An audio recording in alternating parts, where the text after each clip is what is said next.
el verdadero sentido de la integración. Aunque el movimiento en la dirección de integración exige una elección consciente, no se realiza imitando las actitudes y comportamientos del tipo al que lleva esa dirección, y mucho menos las características de las franjas medias. Por ejemplo, si eres 8, eso no significa que debas comenzar a actuar como un 2, preparando pastelitos o abriendo las puertas a la gente. De hecho, imitar la conducta del tipo al que lleva la dirección de integración puede hacer más densa la personalidad, ya que la verdadera transformación entraña abandonar los hábitos y defensas del ego, no en añadirle nuevas. Este tipo de comportamiento está condenado al fracaso. Siempre hemos de recordar que la personalidad no es capaz de resolver los problemas de la personalidad, y mientras no percibamos profundamente nuestra esencia y ésta guíe nuestras actividades, poco puede hacer la personalidad aparte de no hacer sus viejos trucos. El proceso de integración no trata de lo que debemos hacer, es un proceso de dejar marchar conscientemente los aspectos de nuestro tipo que nos bloquean.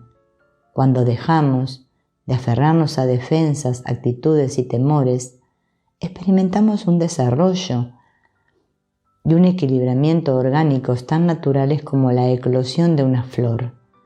Una planta no tiene que hacer nada para convertirse en árbol, dar flores y frutos. Ese es un proceso orgánico natural y el alma desea desarrollarse del mismo modo. El eneagrama describe este proceso orgánico en cada tipo. El tipo a que nos lleva la dirección de integración nos da las pistas sobre cuándo ocurre esto y nos sirve para entender y activar el proceso con más facilidad. Moverse en la dirección de integración enriquece enormemente la calidad de todas nuestras actividades, porque el tipo al que lleva nuestra dirección de integración nos orienta hacia lo que realmente nos realiza y nos ayuda a hacer realidad todas las capacidades de nuestro tipo básico. Por ejemplo, un 4 que desea expresarse mediante la música será disciplinado y se entregará a la práctica regular como un 1 sano, porque eso le irá bien para realizar sus capacidades. Ir al 1 es su manera de ser el 4 más eficaz que puede ser. Cuando vemos y entendemos plenamente y experimentamos todos los bloqueos contraproducentes que han ocultado nuestras cualidades esenciales, estos se desprenden como hojas muertas de una planta en crecimiento y surge de forma natural la plenitud de nuestra alma. Nuestra alma, con todos los magníficos dones que hemos visto en la franja sana, ya está ahí. Solo nuestra arraigada creencia en las defensas de nuestra personalidad, nuestra necesidad de aferrarnos a ellas y a la resistencia, la imagen propia y las estrategias de nuestro tipo, basadas en el miedo, nos impide presentarnos y reclamar lo que nos corresponde por derecho propio. Tipo 1. El reformador. El maestro, el cruzado, el moralista, el perfeccionista, el organizador. Identificador de tipo según actitudes. Pon puntos de 1 a 5 a cada una de las afirmaciones siguientes, según sean verdaderas o aplicables a ti. 1. No siempre. 2. Rara vez cierto. 3. Algo cierto. 4. Generalmente cierto. 5. Muy cierto. Por lo general me considero una persona seria y sensata, y una vez dicho y hecho todo, supongo que lo soy. Siempre he intentado ser sincero y objetivo respecto a mí mismo y estoy decidido a ser fiel a mi conciencia, cueste lo que cueste. Si bien una parte de mí podría ser alocada, en términos generales, no ha sido precisamente ese mi estilo. Tengo la impresión de que tengo un juez en la cabeza. A veces este juez es sabio y perspicaz, pero muchas otras es simplemente severo y duro. Creo que he pagado un elevado precio por tratar de ser perfecto. Me gusta reírme como a cualquiera. Debería hacerlo más a menudo. Mis principios e ideales me estimulan hacia mayores logros y dan sentido y valor a mi vida. No entiendo por qué tantas personas tienen valores morales tan laxos.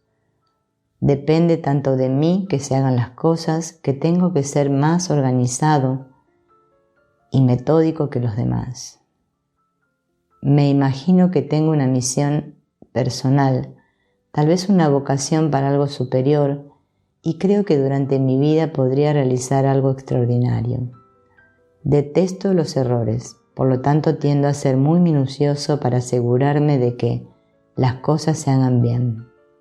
Gran parte de mi vida he creído que lo que está bien y que lo que está mal y ya está. Me cuesta muchísimo dejar que las cosas se hagan solo suficientemente bien.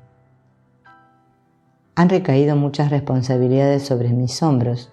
Si no hubiera estado a la altura de las circunstancias, solo Dios sabe lo que habría ocurrido. Me conmueve muchísimo la nobleza humana y que se conserve el buen talante en las dificultades. Tipo de personalidad 1. El reformador. Miedo básico, ser malo, defectuoso, perverso, corrupto. Deseo básico, ser bueno, virtuoso, equilibrado, íntegro. Mensaje del super yo. Vales o eres bueno si haces lo correcto. El tipo racional, idealista, de sólidos principios, determinado, controlado y perfeccionista, tengo una misión en la vida. Al tipo de personalidad 1 lo hemos llamado el reformador, porque estas personas creen tener una misión en la vida, lo que las lleva a desear mejorar el mundo de diversas formas, utilizando el grado de influencia que poseen. Se esfuerzan por superar la adversidad, sobre todo la adversidad moral, para que el espíritu humano brille y cambien las cosas. Trabajan por valores elevados, incluso a costa de grandes sacrificios personales. La historia está llena de personas tipo 1 que han abandonado vidas cómodas para hacer algo extraordinario, porque creían que algo superior las llamaba a hacerlo.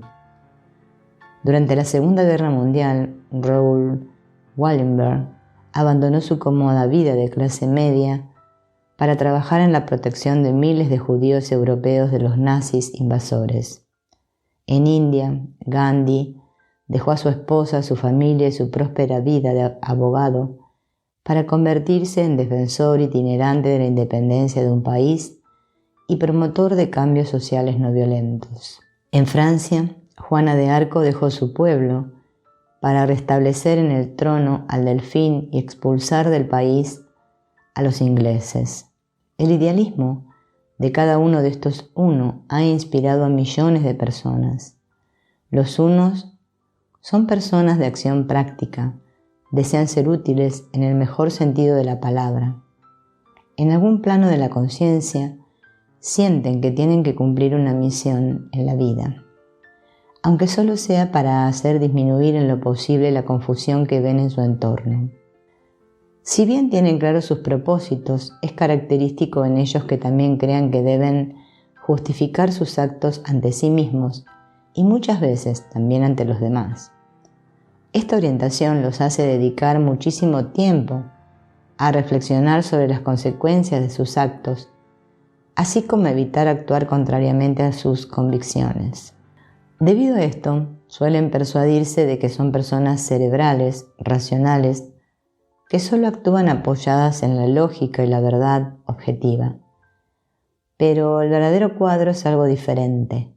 En realidad son activistas que buscan una razón aceptable que justifique lo que creen que deben hacer. Son personas de instinto y pasión que emplean la convicción y los juicios para controlar y dirigir sus actos y a sí mismos. Esforzándose por ser fieles a sus principios, se resisten a la influencia de sus impulsos instintivos y conscientemente no ceden a ellos ni los expresan con demasiada libertad. La consecuencia es un tipo de personalidad que tiene problemas de represión, resistencia y agresividad. Por lo general, los demás los consideran muy controlados, incluso rígidos, aunque no es así como se experimentan a sí mismos. Ellos tienen la impresión de que están sentados sobre un caldero de pasiones y deseos y que es mejor mantenerlo tapado, no sea que ellos y todos los demás tengan que lamentarlo. Los unos creen que ser estrictos consigo mismos y finalmente llegar a ser perfectos los justifica a sus ojos y a los ojos de los demás. Pero al tratar de crear su propia marca de perfección, suelen crear su infierno personal. En lugar de conformarse con la afirmación del Génesis de que Dios miró lo que había creado y vio que era bueno, sienten intensamente que no, seguro que hay un error en esto. Esta tendencia les hace difícil fiarse de su orientación interior de la vida, en realidad de modo que llegan a depender fuertemente de su super-yo, una voz aprendida de su infancia, para que los guíe hacia el mayor bien que buscan con tanta pasión. Cuando están absolutamente cautivos de su personalidad, distinguen muy poco entre ellos y esa voz serena e implacable. El crecimiento para los unos consiste entonces en separarse de esa voz y descubrir sus verdaderas fuerzas y limitaciones. La pauta infantil. Los unos se esforzaron muchísimo en ser niños buenos. Es frecuente oír decir a estas personas que en su infancia sentían la necesidad de justificar su existencia. Sencillamente, ser niño o niña era en cierto modo inaceptable, y muchos niños desarrollaron la seriedad y la responsabilidad de los adultos a edad muy temprana. Comprendieron que sus padres esperaban muchísimo de ellos y como los tres, muchas veces desempeñaron el papel del héroe de la familia. Por lo general, los niños se toman muy a pecho esas expectativas. Por diversos motivos, estos niños experimentan la sensación de estar desconectados de su figura protectora, que suele ser, aunque no siempre, el padre biológico. Tener otra figura adulta estable con la que identificarse y avanzar proporciona al niño la capacidad de dejar de depender de su madre y de aumentar cada vez más su sentido de individualidad y autonomía. Pero la figura protectora no cumple bien su papel. El niño percibe una desconexión fundamental. Comprende que su padre, real o simbólico, no se ajusta bien a su temperamento y a sus necesidades. Esto no significa necesariamente que la figura protectora sea mala o abusiva, sino que por el motivo que sea, simplemente no existe un vínculo fácil. La consecuencia es la frustración para el niño o la niña y la impresión de que él o ella debe hacerse de padre. En algunos casos, los niños reaccionan a las condiciones caóticas que los rodean, volviéndose súper responsables, conviniendo en la voz de la razón de sus familias. De este modo pueden establecer cierto grado de autonomía y ciertos límites, el interés principal de este tipo. En efecto, el niño o la niña dicen: yo me daré las directrices, seré mi propia figura paterna y mi guía moral. Me vigilaré yo para que nadie más me vigile. Me castigaré yo para que nadie me castigue. Los tratan de superar lo que se espera de ellos adhiriéndose a las reglas con tanto rigor que nadie pueda sorprenderlos en error, ganándose así la independencia. En cierto sentido, los creen que necesitan sobrepasar las expectativas de su figura protectora. Piensan que deben encontrar un conjunto mejor de reglas para ellos.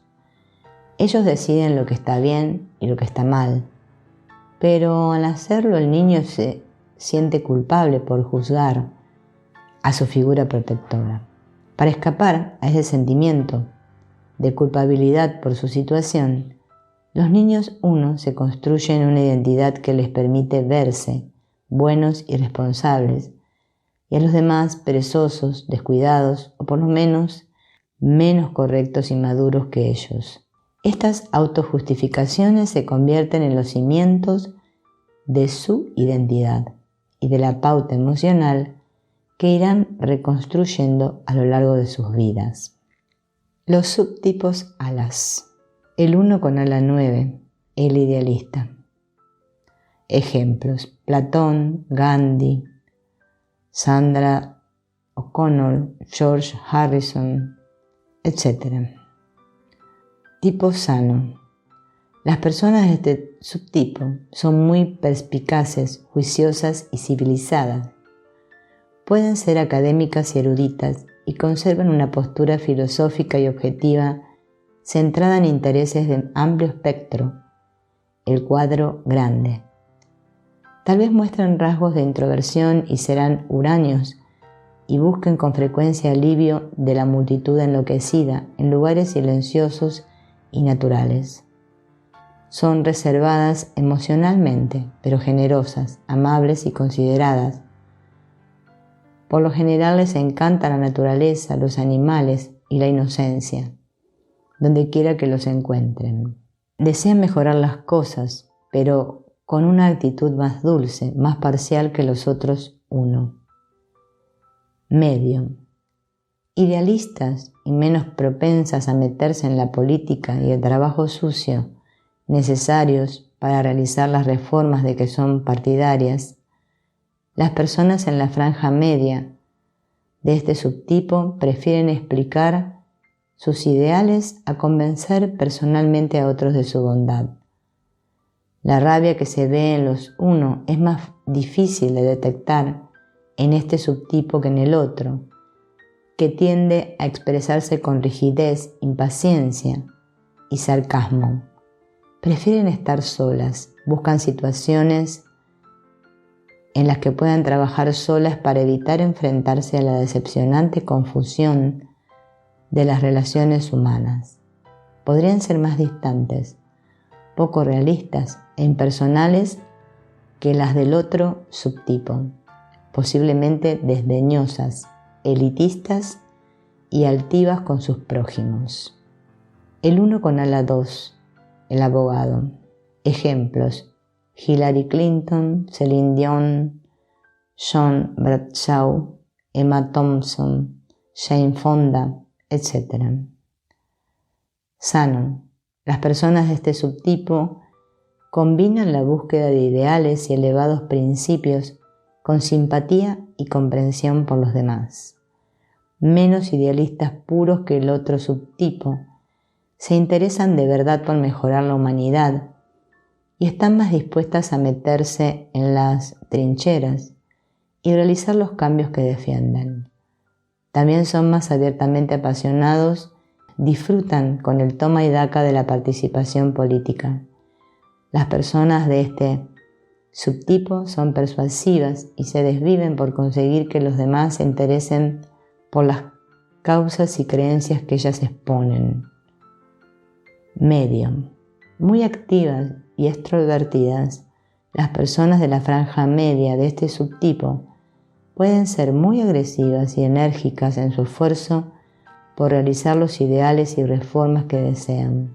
Si bien se sienten a gusto solas y necesitan mucho tiempo de inactividad para recargarse y pensar, también les proporciona energía reunirse con otros, sobre todo para debatir y perfeccionar sus ideas. Esto las hace particularmente buenas para la política, en cualquier escalafón que trabajen. Las necesidades de los demás son el centro de su altruismo, mientras piensen que influyen y hacen algo.